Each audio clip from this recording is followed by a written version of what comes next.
No, there's no compliance in these audiences at all. Once they're against you, they're against you.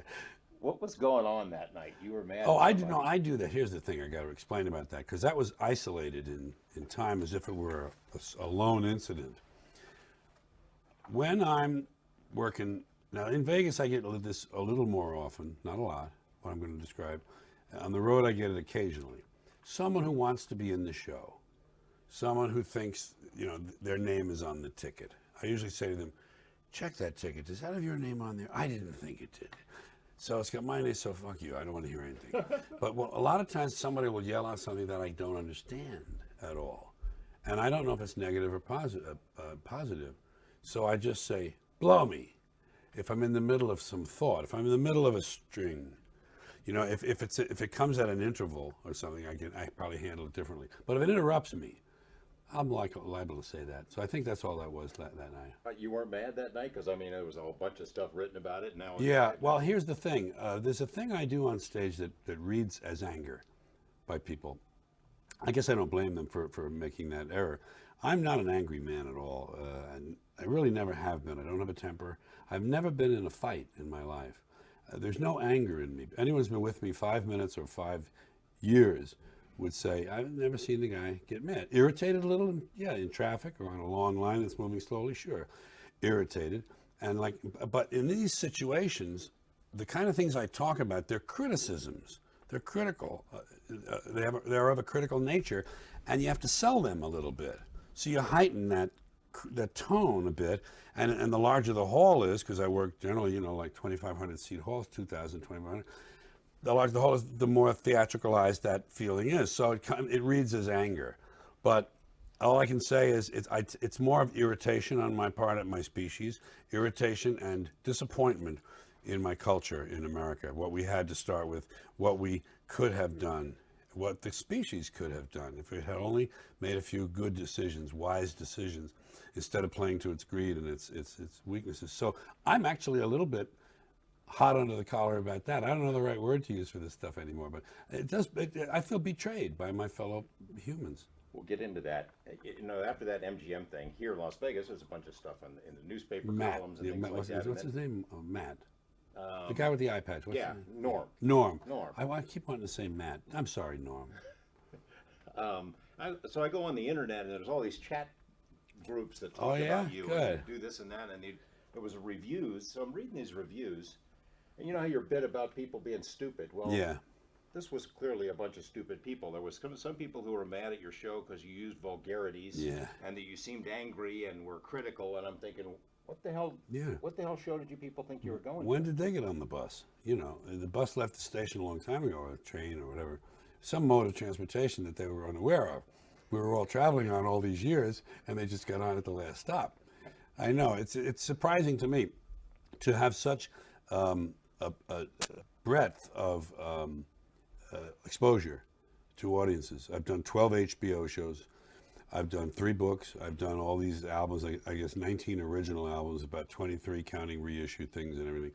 And I've been around doing this since 1960. Well, with any visibility since '65. So that's 40 years. And there's some people who, I didn't know he did that, and it's understandable. It doesn't hurt my ego. It just makes me wonder where they've been, what's going on. Because, there are a lot of people I know about who I've never seen, but I know about them, New home here at the Stardust. Long-term relationship, you think? Well, whatever develops, sure. Yeah, we're going to be here for a year for certain. And, I like to take a little time away from the road. I do it varies over the years, but I've done as many as 80 or 90 shows a year out in the rest of the Republic. And then would come here. I get to write all day when I'm here. I get to settle down and do a show at night, but have the days of non-travel. No travel, no packing. So that's an attraction, and it balances off the road a little bit for me. You had 16 weeks off the road. I did. I went in rehab. I told this many times. I actually wrote the press release myself when I went in to rehab from having a few too many Vicodins. It doesn't sound like a lot to people when I say I had 4 a day, because there are people who do 30 and 50. But 4 a day, I saw them leaning towards 6, and I can do arithmetic, and I know where that goes. It's an opiate. It doesn't get, the number doesn't get smaller. So, and then I was drinking too much wine too, especially after shows. I really never had a jackpot in my life from it. I didn't have any DWIs. I didn't have any incidents, that came from drinking. But I was a sneaky, careful, private drinker, and I was what they call a functioning alcoholic, without any visible, no, he's not slurring, he's not staggering. But I knew, and I can do arithmetic, so I said, well, it's time to get this out of my way, because at some level or another, this is going to get worse. Yeah, it was. You didn't hit rock bottom. No. You didn't get arrested. They call it having a high bottom when you're in AA, as opposed to a low bottom, like a guys who backed, guy says, I backed into a sheriff's car, and it was the second time I had done that. It was my 15th. You hear some stories, and I'm not going to make fun of people. They're heartrending, these stories that you hear people go through. I feel almost like a counterfeit being in AA with my high bottom, But they're all the bottom. They say it's a funnel. We're all different at the top of the funnel, but when you get down to the bottom of that funnel, we're all the same because we can't control our intake. Did you have to concentrate entirely on rehab, or were you able to No, to write? Oh no, I had to do rehab. I had to. I mean, that's kind of the way I would approach anything of that serious a nature, would be to throw myself into it thoroughly.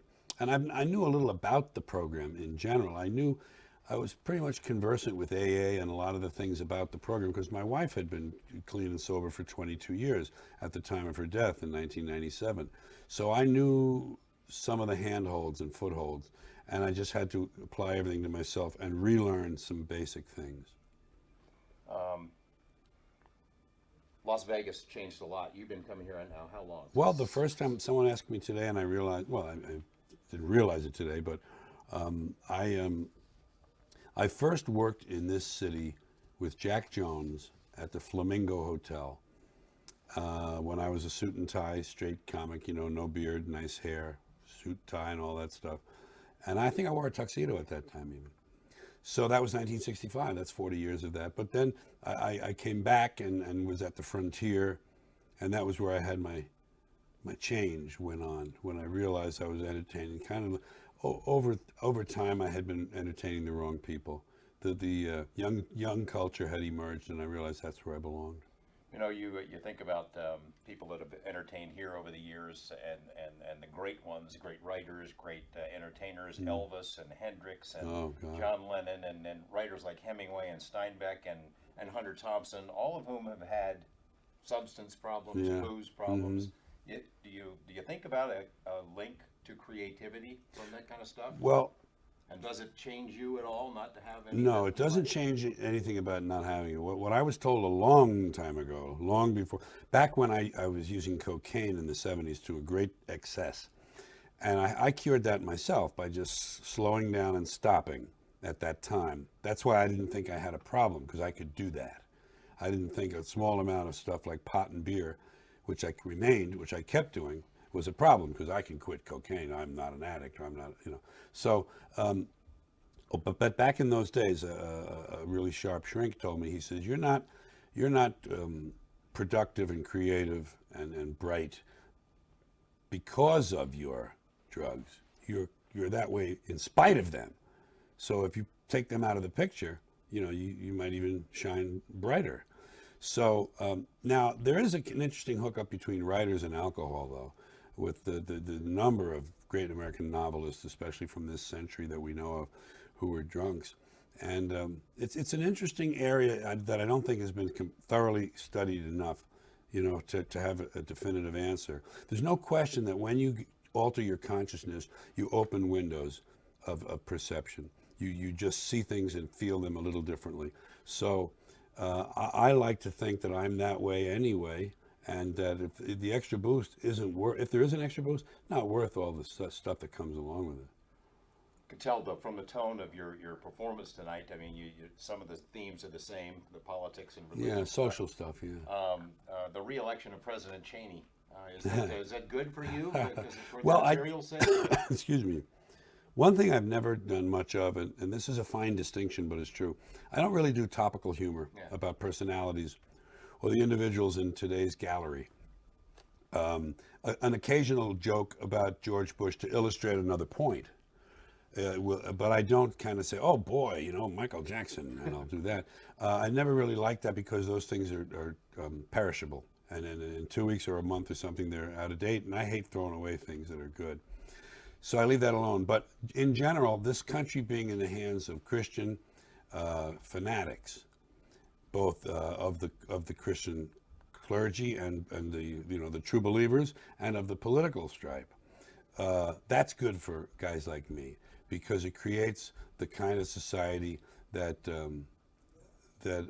rubs against me, that pushes against me, and produces, friction, produces good stuff from me. But bad for everybody else. I mean, you look at the level of intolerance now. You can't say the things you can't say. No, which you've been talking about for a long time, but and can't think, and you have this Terry Schiavo kind of thing. Yeah. You have to believe this, and it's. And let's not forget an interesting thing that was pointed out recently, last year or two in the book, What's the Matter with Kansas?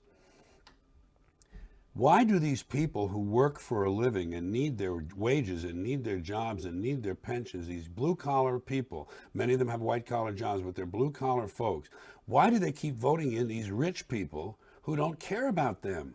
I mean, I'm not saying you have to vote Democratic, but at least look closely and stop electing people who don't care about you. They just, this system in this country is rigged against the little guy. It's rigged against the little guy, and the little guy keeps putting in these money grabbers, just keeps putting them in one after another, and those people don't care about them in the least. Nihilism is looking. Yeah. I mean, I love disorder and entropy. I root for things to unravel. I root for the circles to get smaller around the drain. Your case that went to the U.S. Supreme Court basically codified the fact that the FCC has the power to limit this stuff. What can be said on the airwaves. And now you've got Janet's nipple on the air, and you got Howard Stern leaving radio to go to satellite radio. They're saying they're going to go after him and expand the power to keep people from hearing stuff. I mean, any pangs of guilt over your? Oh no, because it would have been some other case that developed into that. I had an early, the case of mine was decided in 1978 in a 5-4 decision that the FCC had the right to sanction stations that played anything considered indecent. It was a very fine ruling because it had nothing to do with obscenity. Obscenity has a different three-stage test, but indecency they had made up. They created a category of filth just for me, just to define what I was doing. So, of course, no pangs of guilt, but it is interesting that, well, I said it a long time ago, we're in a pre-fascist state. And I said, when fascism comes to America, it will not be wearing jack boots and brown shirts, and it will be wearing Nike sneakers, and it will have smiley face buttons on the Hard Rock and carrying t-shirts. A flag. Yeah, of course. And a Bible. Always that. Yeah, there's a thing in the early part of my book, whatever they call those pages where you put some quotes before you start to write your book, page full of quotes. Yeah. There's one thing in there by Goebbels in this one. It's too long for me to quote it from memory, but they talk about, Goebbels talked about exactly what the Bush people are doing now. Yeah, it's like people can't say anything remotely critical about the war because that means you're attacking the troops. Right, You can't say anything bad about the troops. You got people like Dennis Miller, who's a really sharp guy, colleague of yours, who now has taken a wild divergence to the right. Yeah. And isn't funny anymore.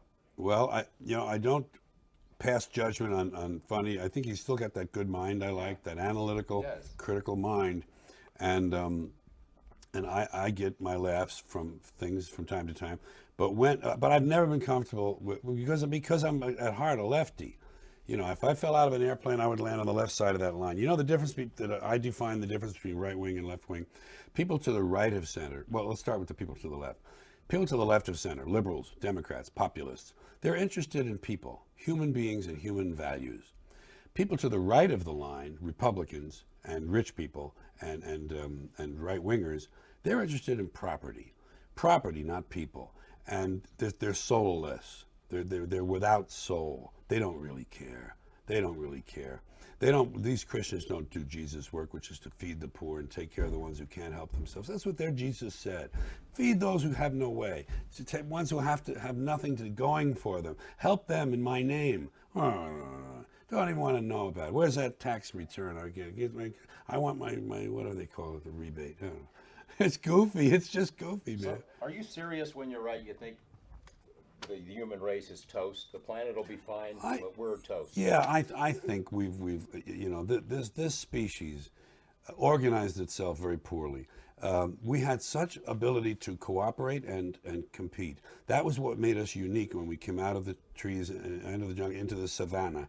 We were able to cooperate in the hunt, cooperate in finding berries in the gathering stage, and we were able to compete with the environment and the other predators. And now it is mostly compete, very little cooperation. You see you see the rowboats during the floods, but they're quickly gone.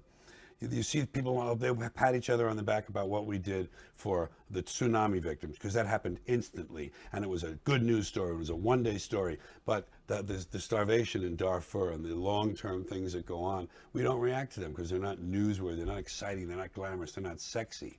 We don't care. We fly right over Darfur and Sudan on our way to give our old clothing with the tax return, with the tax break on it to these people. It's just. You left tsunami off your list of natural disasters. Yeah, it's too exact for people. I want them to know it belongs in there, but it's too. That's why I don't even say tidal wave. You said in an appearance with Tony Hendra one time, and I read about this, that you don't really think you change people's minds. Is that true? Well,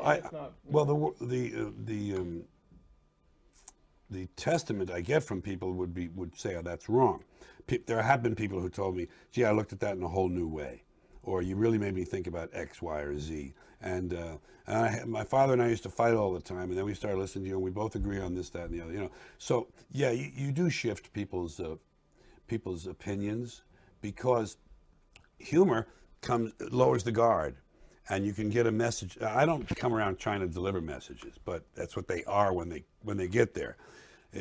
I'll put it this way: when a person laughs, they lower their guard, and they're open to a new idea.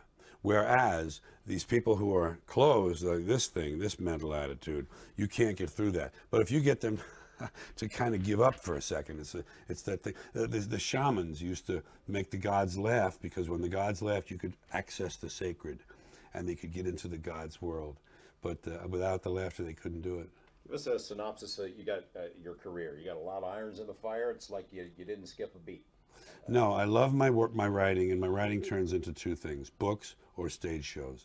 And the stage shows turn into CDs and DVDs, and those are just delivery systems. Books doing well? The first book, the third book, the last one came out in October, 500,000 copies hardcover. 500,000. I'm so proud of that. I keep bragging about it, because it's unusual for a comedian on your third book. Usually you get a little downhill by the third book. And you're banned in Walmart? That must be a badge of honor. I thought that was so nice. They had only ordered 2,500, but Walmart didn't like the cover of the book, because I airbrushed Jesus out of the Last Supper and put myself in. Apparently that didn't go over well with what they perceived to be their audience. There's another wicked, evil corporation that it's just nice to be on the opposite side of things. Final question. I'd read that you read a lot of books like this, cutting edge physics and quantum stuff. And, I read a lot of articles, and I try to read the books. And alternate dimensions, parallel universe. So you think there's people out there, and that they're as fucked up as we are? It would surprise me as it would surprise you, George. I know that you hold this sort of belief, I'll call it. If this were the only thing that the universe stumbled into, this life of people we have here, whether it's a god or whether it's some kind of organizing energy, I'll be fair. I wouldn't give you any deities. Yeah. An organizing energy, there's got to be a lot of stuff, man. The bubble, I'm just wanting to see how that string theory works out, and the bubble and the chains and what's in there. And I mean, there's no end to the things you can imagine, and there are bound to be some of them actual.